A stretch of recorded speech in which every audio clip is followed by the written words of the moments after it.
Bonjour à tous et bienvenue sur ma chaîne YouTube. On se retrouve aujourd'hui pour une nouvelle vidéo où je vais vous faire un update lecture. Voilà, donc de mes 5 premières lectures du mois de septembre. Voilà. Le Rui, on est le 21 et j'ai lu que 5 livres. Bon, on s'en fout en fait. Mais bref, donc le premier dont je vais vous parler c'est Riverdale Get Out of Town de Michael Hostow, publié chez Hachette Roman, où dedans en fait c'est un livre qui se passe entre, on va dire, juste un peu avant le début de la saison 3. Voilà, donc je suppose que j'ai pas besoin d'expliquer ce que c'est Riverdale en gros. Mais pour ceux qui ont vu la saison 3, c'est ce qui se passe juste avant, dans l'espoir en fait d'innocenter Archie. Voilà. Donc, je peux pas vous en dire de trop, parce que ceux qui n'ont pas vu la série vont être spoilés. Et ceux qui n'ont pas vu la saison 3, pareil, mais bref. Le livre m'appartient pas, il est à ma petite sœur. Pour une fois, c'est moi qui emprunte. Mais ouais, j'ai bien aimé, c'était cool. En plus, c'était très vite à lire parce que c'est écrit gros. Il y a beaucoup de dialogues, beaucoup de pages où c'est rien que des SMS. Voilà, beaucoup de pages où c'est rien que des SMS. Donc c'était assez cool à lire. C'est une aventure en fait qui aurait très bien pu faire partie d'un épisode, un ou deux épisodes en fait de Riverdale. Ah oui, j'ai lu le tome 2 avant de lire le tome 1, mais c'est pas grave. En bref, j'ai bien aimé. Je peux pas trop vous en dire dessus, mais j'ai bien aimé. Voilà. Et dedans, il se passe quand même. Il fait 248 pages exactement. Non, 250 on va dire. Et il se passe beaucoup de choses en fait en 250 pages. On se dirait pas, mais il faut dire aussi que dans les épisodes tout s'enchaîne. Et là dans le livre c'est pareil, tout s'enchaîne pour correspondre avec un épisode en fait. Voilà. Et donc ouais, j'ai bien aimé et à voir. Alors ensuite j'ai lu Les mystères de Larry Spem de Lucie Pirapajo, donc publié chez Gallimard Jeunesse dans la collection Pôle Fiction. Voilà. Donc le premier tome s'appelle Le sang jamais n'oublie. Et donc dans ce livre, dans cette saga, on va surtout suivre trois jeunes. Donc Liberté qui est une mécanicienne, Carmine qui est apprenti louchébem, c'est dire boucher en gros, et Nathanaël qui lui fait partie donc du clan des orphelins. Voilà. Et donc Larry Spem, qu'est-ce que c'est en fait? Larry Spem, c'est Paris. Voilà, c'est le nouveau nom de Paris. Et Paris en fait Larry Spem est devenue une cité-état, ça veut dire qu'elle est toujours dans la France mais qu'elle fait plus partie de la France.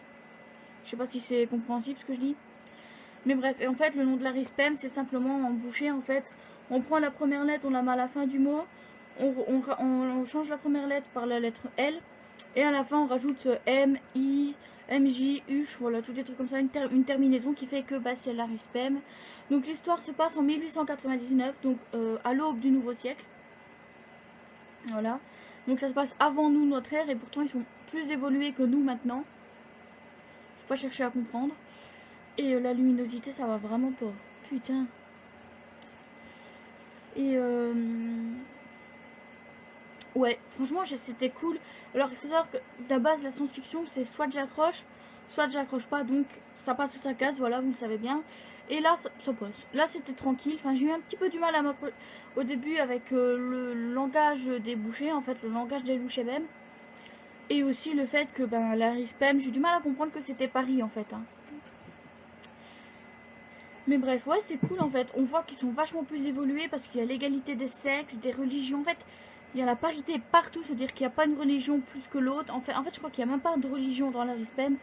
C'est tout le monde la même croyance, en fait. Donc, ceux qui ont créé Larry Spem, en gros. Les femmes et les hommes ont les mêmes salaires, les mêmes boulots. C'est plutôt cool, en fait, comme cité-état, Larry Spem. En dehors, bien sûr, qu'il y a la menace des frères de sang. Donc, la menace des frères de sang, c'est quoi, en fait? C'est le grand méchant, on va dire.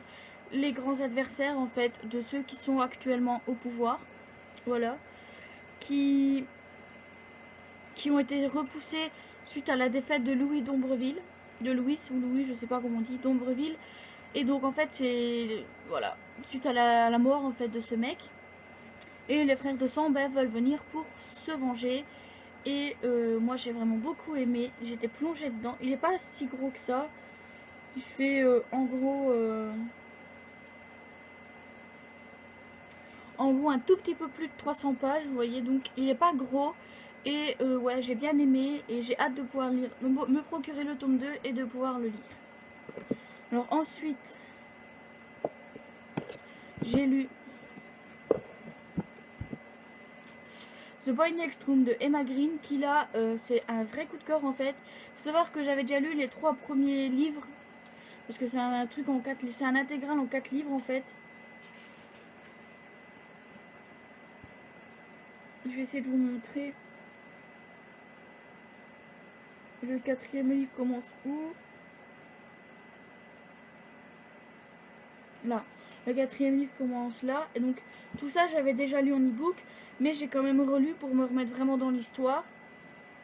Et déjà en e-book, je sentais que ça me titillait un petit peu. Que c'était pas loin du coup de cœur en e-book. Mais bon, j'avais pas lu le 4e. Donc, je pouvais pas vraiment dire si ça en était un.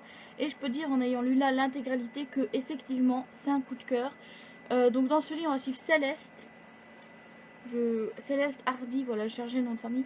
Céleste Hardy qui est envoyée en Australie chez son père. Donc c'est sa mère qui l'envoie en Australie pour sa dernière année de cours, voilà.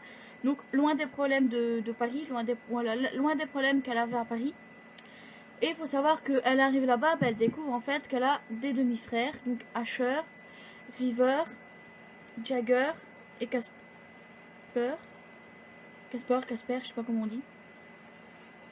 Je crois que c'est Casper parce que c'est tous des noms en heure, donc voilà, avec son père qui s'appelle Bailey. Donc, elle découvre ses 4 demi-frères Faro directement, voilà. Donc, elle intègre le nouveau lycée, mais le problème qu'elle va rencontrer, c'est qu'elle va ressentir de l'attirance envers un de ses demi-frères, donc River. Alors que elle se dit qu'elle peut pas parce que ça serait de l'inceste, parce qu'ils ont le même sang. Mais ils vont pas pouvoir se retenir, tout simplement. Ils vont être fortement attirés l'un par l'autre. Et donc, ouais, c'est un coup de cœur parce que on les voit se battre les uns pour les autres. On voit Céleste se battre pour que ce qu'elle a vécu à Paris ne se produise plus. Que celui qui lui a fait du mal à Paris soit puni et aussi, voilà.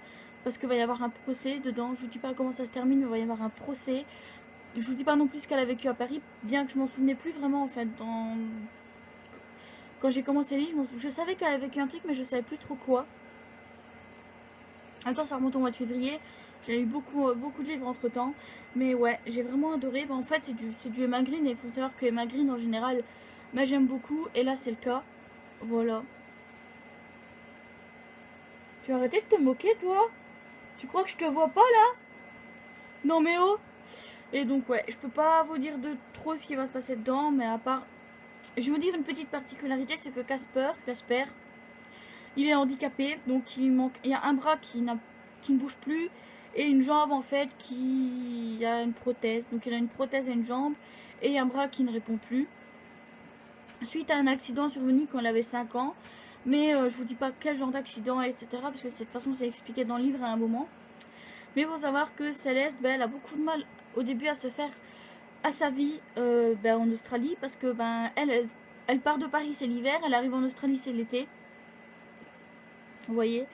Donc elle a vraiment beaucoup de mal à se faire à l'idée, mais dans tous les cas, voilà, elle a beaucoup aimé, donc, enfin j'ai beaucoup aimé, pourquoi j'ai dit elle, je sais pas.